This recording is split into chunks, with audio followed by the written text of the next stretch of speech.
For Wall Street Media, No this is ta-da. Nikki. I want a ta-da. Ta-da! Okay.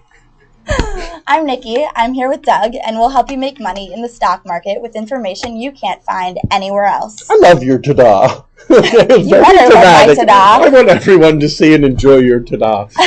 What do we have today? What are you going to bring us? Well, first, we have Mark Frost, CFO of Albany Molecular Research, AMRI, talked about globalizing their business going forward, as in the past 3 years, they have moved 33% of their employees outside the U.S. and are open to open another biology operation in Singapore at the end of this quarter. He talked about their product pipeline. They filed one NDA in early 2008, expect to file another by year's end, and a third in 2009. He also talked about the Bristol-Myers Squibb agreement and the $4 million milestone payment they received a few weeks ago. Hey, super cool stuff, right? They're up 3% today. Tough market out there. Dow's only up like 0.5%. These guys are up 3%. People like what they're saying. A lot of stuff getting into late stage development, right? And good partners. Bristol-Myers Squibb, right? Super good partners. So these are some guys that aren't just lost off in the wilderness somewhere like a lot of the biotechs. I'm sometimes afraid are, Nikki. Who else do we have here? Next, we have Doug Prince, CFO and EVP of MDS, ticker MDZ. Let me break you in a little Wall Street media etiquette. Anytime we get a Doug, right, we stop for a moment, we do a golf clap. Ta-da! Yeah, we get a ta-da, ta-da. Okay. He talked about Canadian government's termination of the Maple Reactor project, which was intended to provide a long-term supply of medical isotopes, and instead, the life of the NRU reactor has been extended.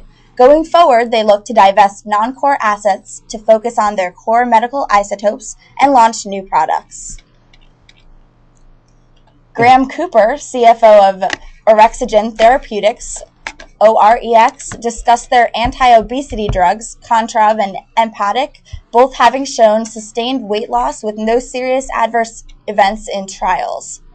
Contrave is on track for a Q409 NDA submission. What are you doing staring over here the whole time you read that? Don't you have a screen over there you could be looking at? The whole obesity thing? And we got you're reading, you can read out of your ear because you're going like this.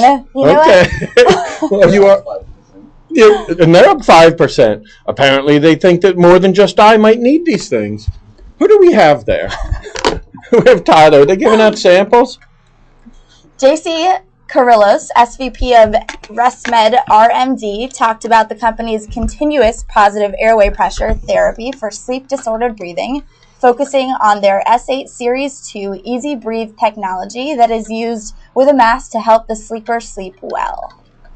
Sounds like something I could use. Yeah, I could use that 2 nights ago. Got to half hour sleep. Steve Basta, CEO of Bioform Medical, BFRM, discussed the dermal filler applications and their products under development, including ethoxysterol,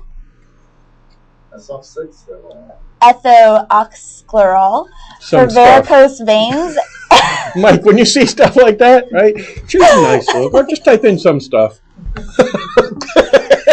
And BioGlue, a surgical adhesive product approved for brow lifts in Europe in the past few weeks. This will be important later. Everything's important. I meant the varicose veins and the brow lift.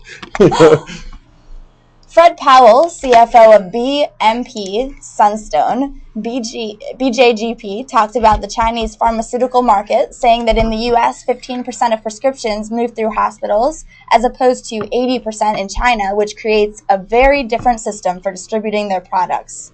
He said the acquisition of Sunstone in February now allows access to over 50,000 retail pharmacies in China. Wow, it's like such a massive market, right? So massive. It's China. Yeah. She's very nice. Pause. She's very nice. We hire based on nice here. We're here every day at Wall Street Media. You can find us directly at WSMCO.com. We don't get a ta-da for the buy, huh? Ta-da! Oh, you're so nice.